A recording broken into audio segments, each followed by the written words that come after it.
ESPN 94.1 FM and AM 930 present The Drive. Brought to you by Huntington Federal Savings Bank.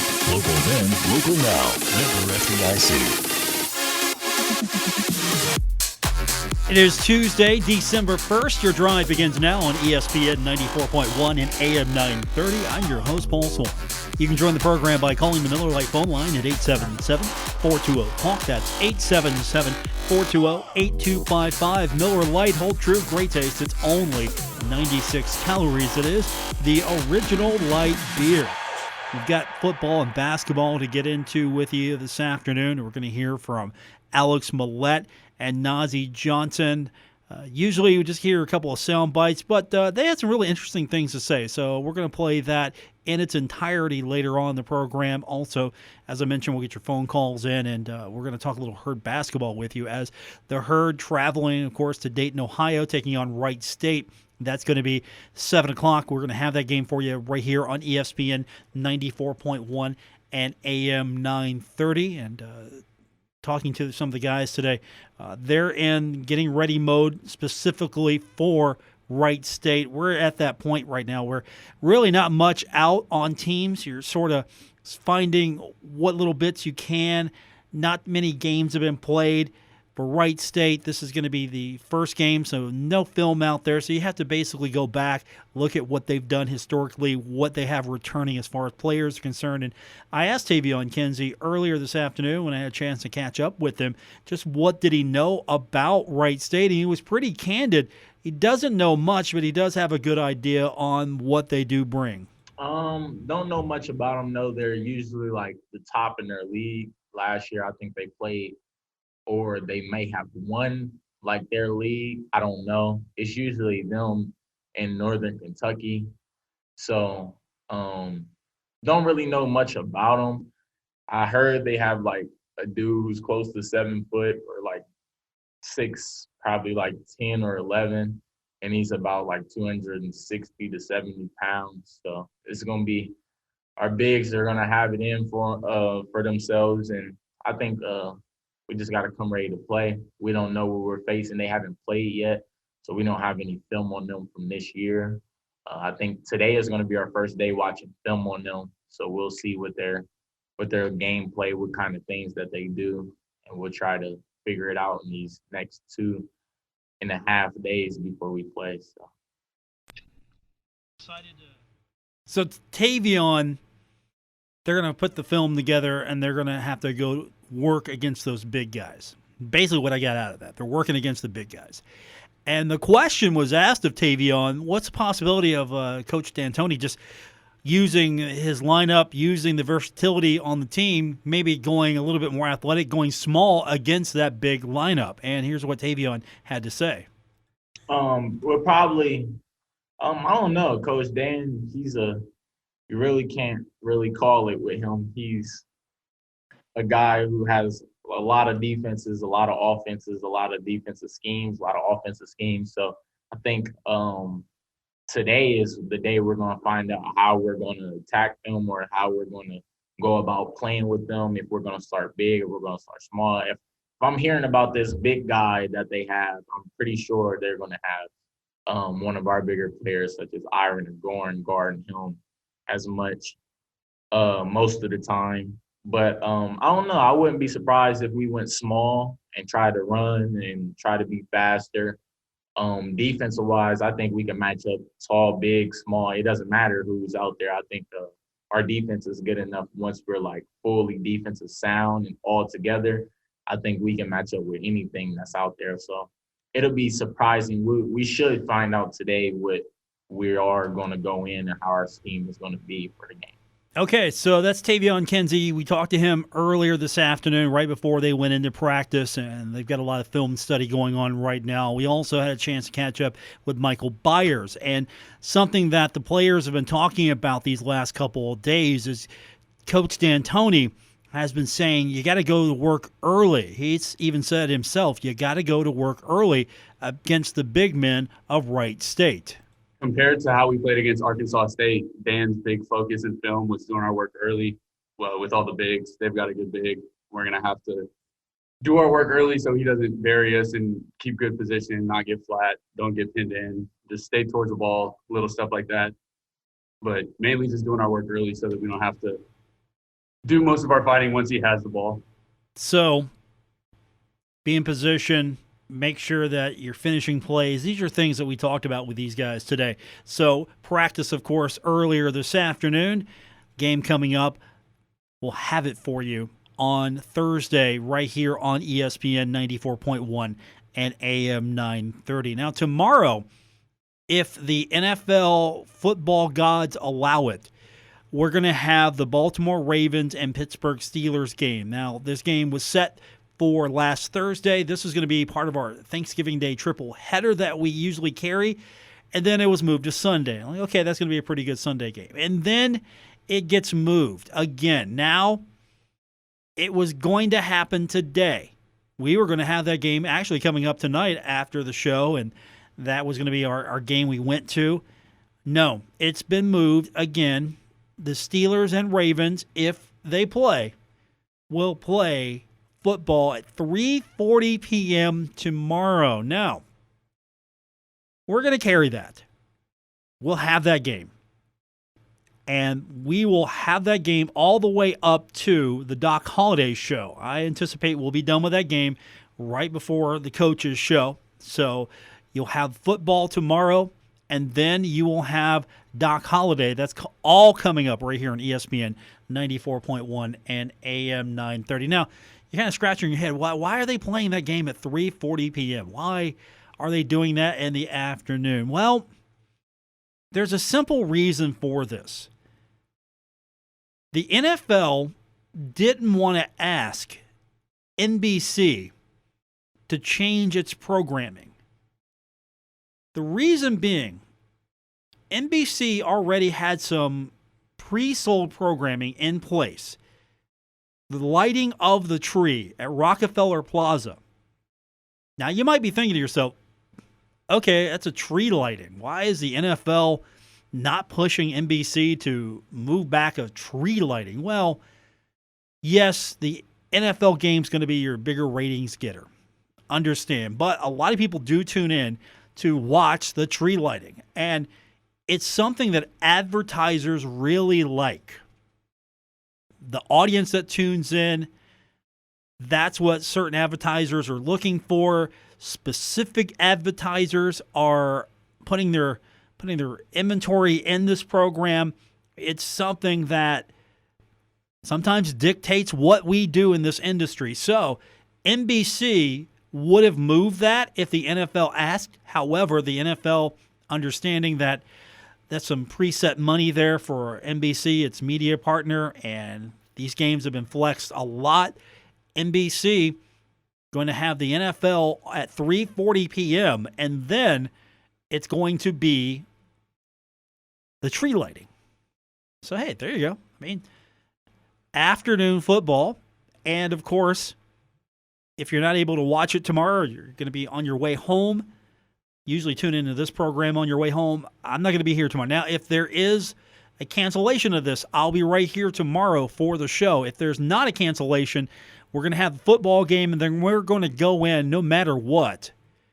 Ben Roethlisberger could be on the goal line rushing in. However, I can't preempt the Doc Holliday show. 7:05 p.m. tomorrow night, because we've got basketball on Thursday, so the coach's show is going to be a day earlier than usual. We're going to have Doc Holliday show. So if you're a Steelers fan, don't get mad. If you're listening and you're waiting to hear Ben Roethlisberger, he could be running into the end zone, and unfortunately, you might not hear it because of Doc Holliday. Don't worry. It's going to be over. It's going to be fine. The game will be over, and then we can go about our fantasy football for the next week. I'm just surprised they've been able to get some of these games in. The way this is going, we've got cancellations happening every day. The pro leagues, I can't wait to see what happens with the NBA and the NHL, how they're going to go about this. And, of course, college football has been such hit or miss.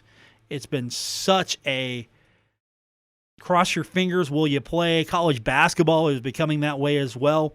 I mean, right now, as far as I understand, Marshall's good. Wright State's good. We're going to have that game coming up on December 3rd. However, things do change. We could have cancellations. We could have reschedules. All of that, of course, happening.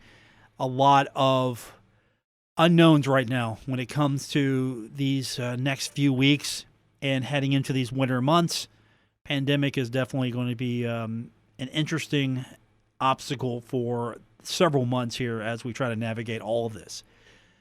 When we continue, one thing as of right now I'm certain of, we've got a football game coming up on Saturday.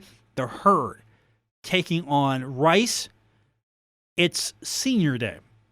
What that really means is anyone's guess, especially since these kids have the option to come back. And will some come back? Will some come back to do senior day again next year? Or will some just opt out? Who knows? But we have Alex Mollette. We're going to talk to him about the game when we continue with today's edition of The Drive, presented by Huntington Federal Savings Bank on ESPN 94.1 and AM 930.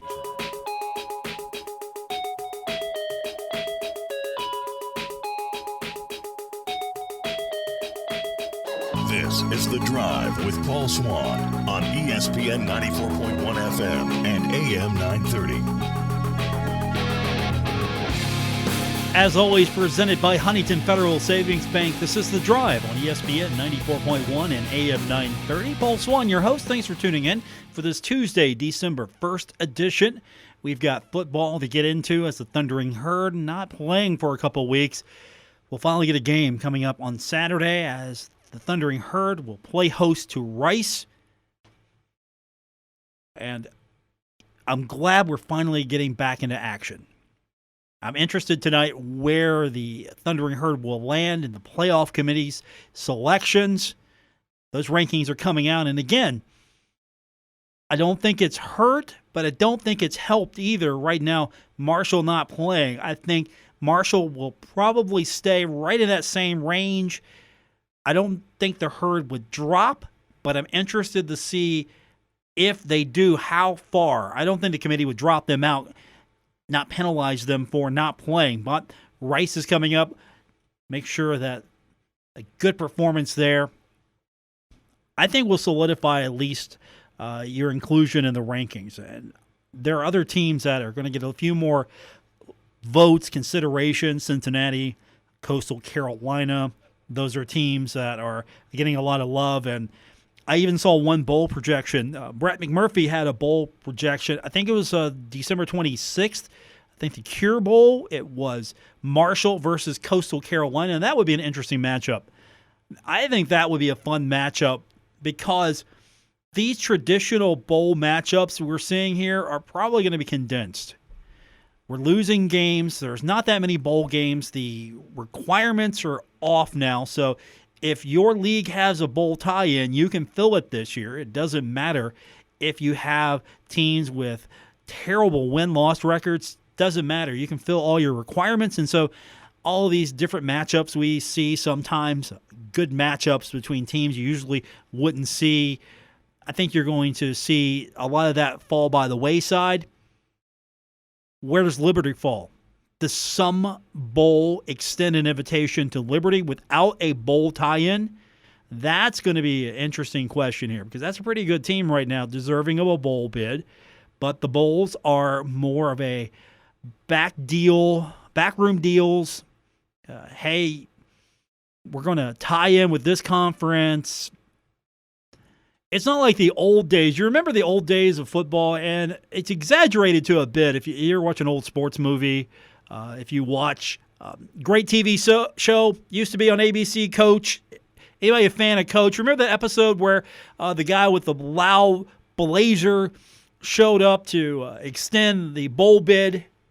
You've seen some of those guys before. They come up with they have their bowl jackets. It's a caricature of itself these days, it feels like. But I mean, the bowl bids are what they are. It's basically, here's what the conferences are working with the partners and trying to get the best matchups possible. And what is a best matchup? Well, if you've got a name program that brings something, and that's another thing. I mean, are we playing to TV this year more? It's not necessarily you're playing to how many people can show up. I don't know how many fans are going to be able to attend a bowl. Is that going to be feasible? You play the game, you're playing it for TV. Are you playing the game and having max capacity?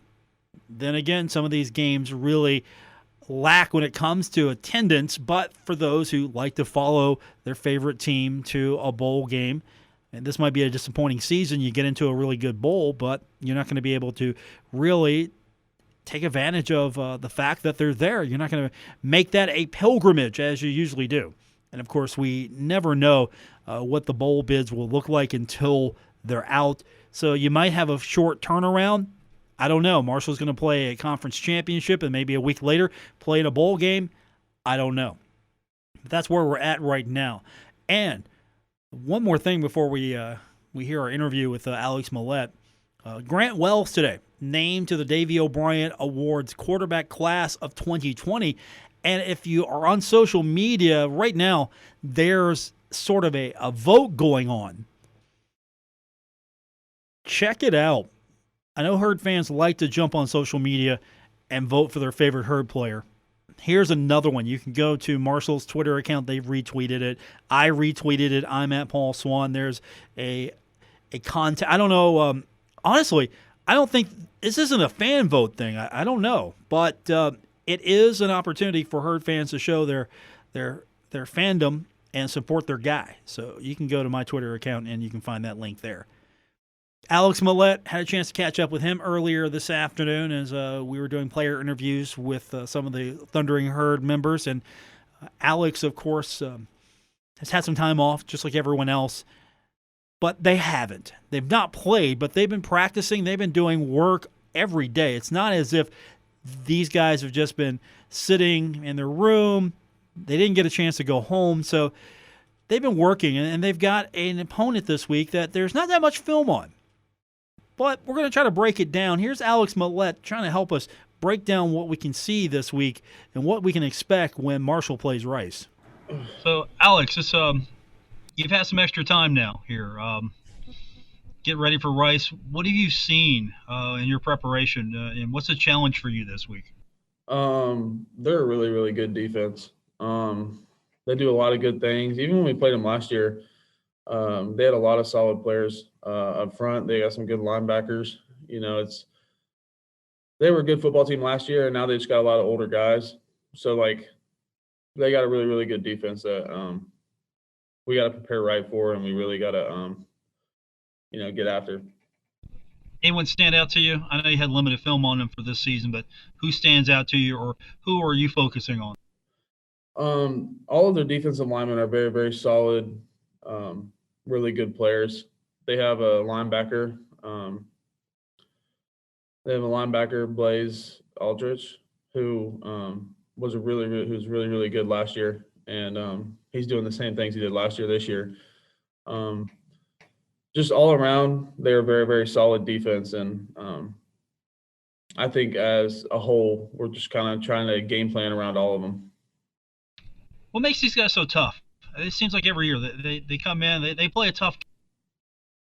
That's just that's what their program's built off of. You know, on both sides of the ball, they're just known being a hard-nosed, tough football team that's gonna make you run over them. They're not gonna sit there and just let you take advantage and get big plays here, big plays there. They're gonna hammer down and make you.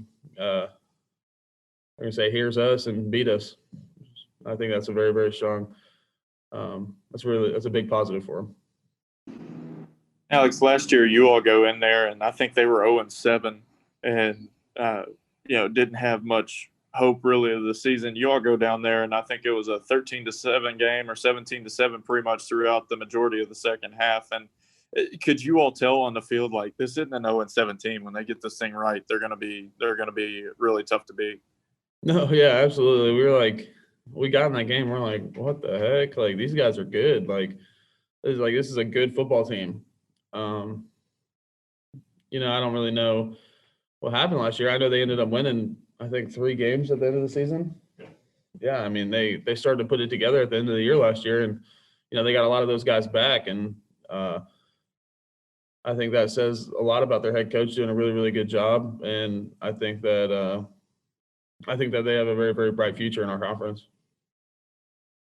No, for you all, obviously it's senior day this week, but maybe not. It's kind of a crazy year, really, and you look back and 5 years, a couple injuries, and now a national ranking. I mean, what's your time like at Marshall been? Well, it's been pretty crazy. My freshman year, us being 3-9, that was an experience. And then, obviously starting my redshirt freshman year and having a coach like Alex Mirabal, who's a character and, still like a father to me. And sophomore year, junior year, I mean, it's kind of been the same story since we've been here. And that's, I gave a speech, like when I was giving a speech to the team last night, I was like we're the Marshall team that, we go into every season, we're a great football team. Like we should win or we should like compete in our conference. And then we end up losing focus and messing up every year. And I was like, come on guys, like we can't be this team. We got enough leadership and enough talent on this team to be great. And I think we need to continue to prove it every week. And I think that over the past 5 years that it's been, the best way I could put it is a lot of lessons learned. A lot of lessons learned. Has all this extra time helped accentuate that fact that you've got every week's a rare opportunity and you got to make the most of it? No, absolutely. Especially in the time that we're in right now with the coronavirus and everything going on. Like you never know when things are going to go sideways. Like, anybody can test positive at any moment, and then you're not playing this week, and you got to adjust. Like, that's why we've been reiterating the point that like you have to play every single practice, every single workout, everything is like you're not going to get the chance tomorrow. And we've been lucky enough not to be completely plagued with it, but we've had positives, and it's taken a toll on the people that test positive and their rooms, just because, these are the guys that we've spent every single day with the past 6 or 7 months. And we've gotten so close that, it hurts to see people test positive, but it kind of gives us a visual that, hey, look, like every opportunity is rare and we need to make sure that you take advantage of every one you get. Alex, yesterday Doc said that he always wants to keep you guys close, especially with with COVID and all. He mentioned how a lot of programs sent their players home for the holiday and they came back and had issues, and you guys weren't able to do that. What's it like? What was that Thanksgiving practice like, and what's it like, I guess, not being home for the holidays, where maybe in years past you were? The only year I was home for Thanksgiving is when I tore my ACL my redshirt sophomore year. But I'm pretty used to not being home for Thanksgiving. Doc does a great job of making us feel like we're at home, kind of. They get us a Thanksgiving Day dinner sort of a thing. And, obviously this year it was tough. Like some people had parents come in, some people did, boy, we couldn't do that this year, with all the stuff going on. It's like, but we understood. We understood what's going on and what we're trying to accomplish, and that we couldn't risk anything. Just one of the sacrifices we had to make. And, we all went out on that Tuesday practice, and I thought we had a great practice because there wasn't a lot of moping around and a lot of people feeling sorry for themselves. We understood what was going on and that we needed to, everything that we want to accomplish this year is right in front of us. And we can't risk it by, seeing our families. Very thoughtful conversation with Alex Mollette. When we continue, we've got Nazeeh Johnson. Your phone calls as well, 877-420-TALK, 877-420-8255. Phone lines this hour brought to you by Miller Lite. Hold true, great taste, only 96 calories. It is the original light beer. We've got more on the way. It's The Drive on ESPN 94.1 and AM 930. Don't worry. Paul Swann has the wheel on The Drive, ESPN 94.1 FM and AM 930. Presented by Huntington Federal Savings Bank, this is The Drive on ESPN 94.1 and AM 930. I'm your host, Paul Swann, getting you through this cold night across the tri-state. Where's that snow we were promised? I had to scrape the car off this morning, but where's that big snow we were promised? Of course, I hope I'm not summoning it by calling it out. But wherever you may be, appreciate you tuning in live or on demand at WRVC.com, or you can download the podcast, Apple Podcasts, Spotify, or wherever you get your podcast. We're getting closer to Marshall playing football once again, taking on Rice Saturday, high noon, Jones C. Edwards Stadium. Senior day for the Thundering Herd, whatever that might look like and whatever that means. I'll tell you what, I would do senior day twice. If I'm one that can take advantage of coming back and wanting to do so, I'm having senior day twice. Think about it. Just think about it. How much fun it would be. Senior day and then do it all over again. So if you didn't do it right the first time, you got sort of get a do-over here. Let's get back to our player interviews. Another guy I had a chance to catch up with today, along with a few other members of the media, Nazeeh Johnson. And again, you're kind of detecting a theme here. I kind of want to get a sense of what these guys know about Rice. And I qualify that knowing that there's really not much film about Rice this season. So anything you might know sort of is historical. You kind of remember what they were about. You look back at what they used to be able to do. Maybe that's moved forward. They're 1-2 right now. They haven't had many opportunities, but they're a good team, and that's where we start with Nazeeh Johnson. What can you tell us about them? What have you seen? What have you looked at? Oh, I see that they like to run like a Stanford type offense, heavy run. They're gonna try to establish the one early and then take play action shots down the field. So what's the challenge for you this week when you look at them? What do you think you need to be doing, or what's it going to be for you this week? For me, it's going to be my physicality, because they have a fullback in their offense and he comes and blocks the safeties all the time. So I got to be physical and a willing tackler this week, and that's our focus this week, to be great tacklers. What's it about these guys? They always seem to be playing you really tough. They're they only have a few games this year, but you can always expect a tough team when you play them. What is it about them?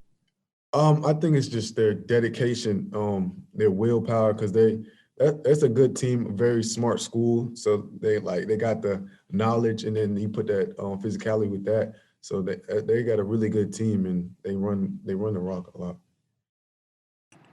Nazeeh, for you all, safety might be the most important position in this game because you all got to come down against the run, but also you can't get your eyes wrong because, like you said, they'll hit you with that play action pass. How have you all tried to replicate that over the last couple of weeks and go over that stuff on film? Well, Coach always brings up the App State play when me and BD, our eyes were bad, and he says plays like that can get us beat. So we've been looking at the little things.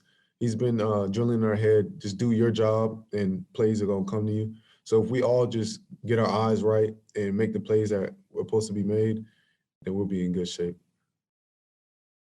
You feel like Rice is a team that's going to try and use your all's aggressive nature as a defense against you, though, and try and get you out of position with that play action a lot? I think their game plan is going to try to outsmart us because, they know that we're a physical down here team. We got our safeties run support first, so you're going to want to, if I was anybody, I'll try to mess with our eyes, play action pass, take shots, corners and one-on-one by themselves. So, yeah.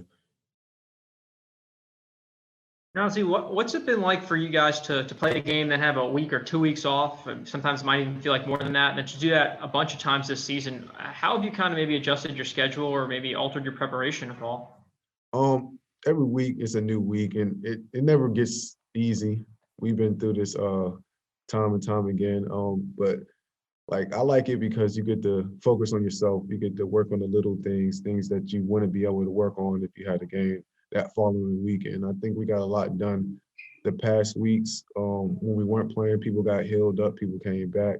So you just take that time and just focus. Just focus on the little thing because we're right there. We're almost close to our goal this year. So coming back from a 2-week non-playing game, we got to come back striking. Nazeeh, this year, obviously you all get the extra year if you want it next year, but how different of a senior day is this year? Just because like you all are celebrating your senior year, but at the same time, it might not be your senior year if you choose so. It feels actually really good. Like, because you've been here through the program for a long time, and to get recognized as a senior, especially a graduate senior, it feels pretty good. But like I said, it's really up in the air for all these seniors. Some say they're leaving, some say they're not. It's just really up in the air. So we're just going to take it day by day and just focus on this week. When you mention that focus, especially for a senior trying to debate, that's something that we've not even talked about this year is how do you go through each week and have that on the back of your mind? Is this going to be my last couple of weeks or am I going to come back next year? It's got to be really tough for the seniors this year. Yeah, it's really tough. But if you play like this was your last year, then you want to have no regrets. Like, don't even put it in your mind like I can come back next year. Like me, Beck, and a couple other people try to play like every game like this is our last time, last opportunity we're going to play at Marshall. So we just leave it all on the field, and then if something happens, we come back next year. Then if all goes accordingly, we just do what we intend to do. No, you look at this year, about this time in your season last year, you all were in control of the East Division and had the slip up at Charlotte. How much do you all talk about that, going into these final couple weeks so that you all can finish this thing out? Beck talks about that every day when he talks to the team. We were right there, and we just let it slip away. So we got to just really just focus and just finish the season because we always start out strong. Marshall always starts out strong. We ended up shooting ourselves in the foot, and it comes back to haunt us. So we just got to finish and take it day by day. This game and then the next one. Nazeeh Johnson, got to finish. Everything's right in front of the Thundering Herd team. All it needs to do is win out, and then it's playing in the Conference USA Championship game. And that'll be hosted here in Huntington. Stay undefeated, you get to host the championship game. More likely, you win it. I don't want to jinx this team, but Marshall's winning this thing. Guaranteeing it. I don't know what happens if my guarantee doesn't come through, but I'm guaranteeing it. Marshall wins the Conference USA Championship. More on the way. It's The Drive, ESPN 94.1 and AM 930. You're listening to The Drive with Paul Swann on ESPN 94.1 FM and AM 930.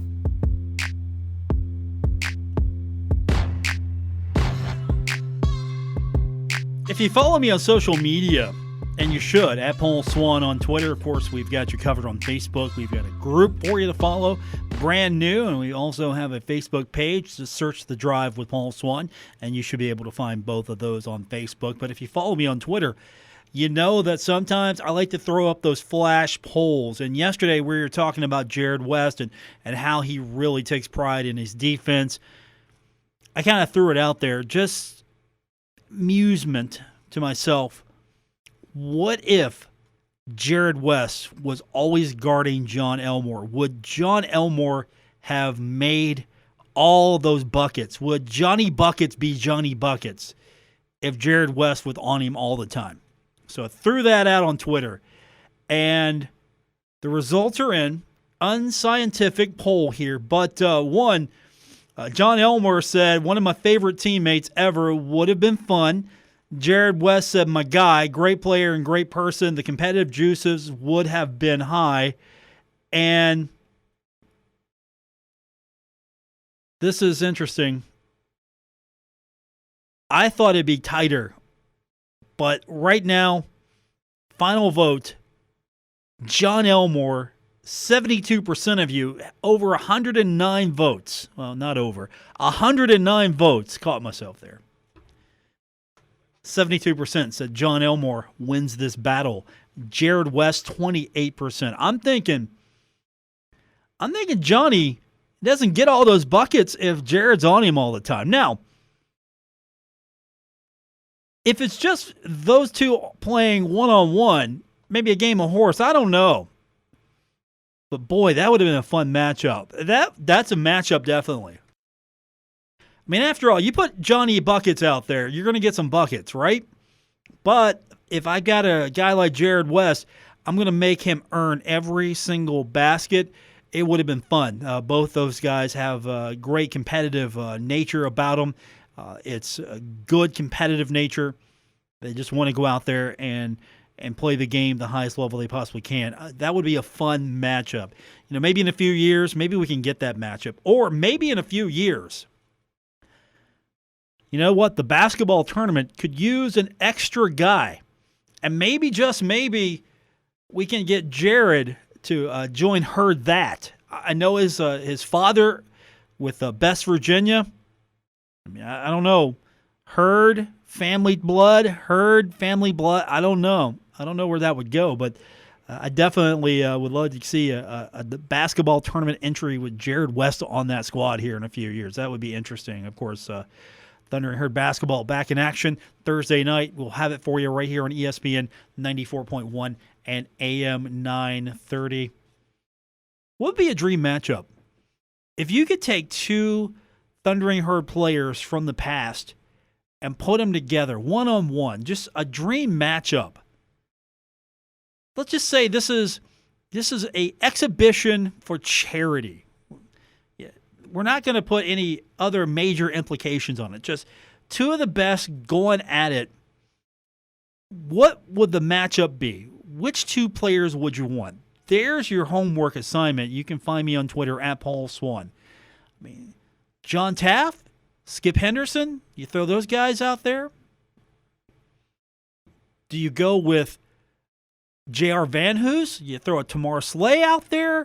I mean, who are the two guys? If you want to do a one-on-one, two of the all-time greats, you want the best to go after it. Which two do you take? And I'm sure that's going to be an interesting question for you, an interesting exercise, because you could go all offense. You could just forget defense. Forget defense. We're going to go all offense. Because I'm going to be honest with you. If you throw Johnny Buckets out there, I'm throwing Jared West on him. Or if you're thinking, all right, you know what? Jared's not available. I'm going to throw Johnny Buckets out there. Who do I have on him? One-on-one. I'm taking Hassan Whiteside. Swat that stuff every time, right? Or does Johnny Buckets make him look silly? I don't know. That's where I'm going with this here. That would be an interesting exercise. But if I could just forget it and go, you know what? Forget defense. I'm just going to outscore you. One-on-one. I'm going to get more buckets than you. And really, this matchup, I was thinking, all right, does Jared stop Johnny more times? Does Jared get a turnover more, or does Elmore get a bucket more? And I would love to see that matchup. I'm not talking about, okay, who's going to outscore. It's defense versus defense here, or offense versus offense. You probably have to go with that. You couldn't just say, all right, I'm going to put a defensive guy out there and not worry about scoring buckets. Or is there an all-around player that can do both? I mean, could you throw out a John Taft out there? Could you throw a Skip Henderson out there? I mean, which individual player would you throw out there to do this fantasy one-on-one? That's going to be interesting. We're going to have to think about this one, put together. Of course, I'd almost like to see an all-time team. No matter age, just at their very best, what would the green versus white matchup look like? I mean, we've had glimpses of it before, but I'm talking about people in their prime. What would that fantasy matchup look like? And we'll leave it at that. Thanks for tuning in to today's edition of The Drive on ESPN 94.1 and AM 930. Don't forget, find me on Twitter at Paul Swann. You can also join the program. We do it on Facebook. We've got a group for you so you can start discussing things you heard on the show. It's wide open for you. All you have to do is find us on Facebook, The Drive with Paul Swann Group. And, of course, we've got the show page as well, both on Facebook. Thanks for tuning in. We'll be back tomorrow if there's not an NFL game. Again, Ravens Steelers, if played, will preempt the show. If not, I'll be with you here tomorrow. So we'll talk to you soon. Good night, everyone. WRBC Huntington, W227BS Huntington, your flagship home of the Marshall Thundering Herd and The Drive with Paul Swann, ESPN 94.1 FM and AM 930.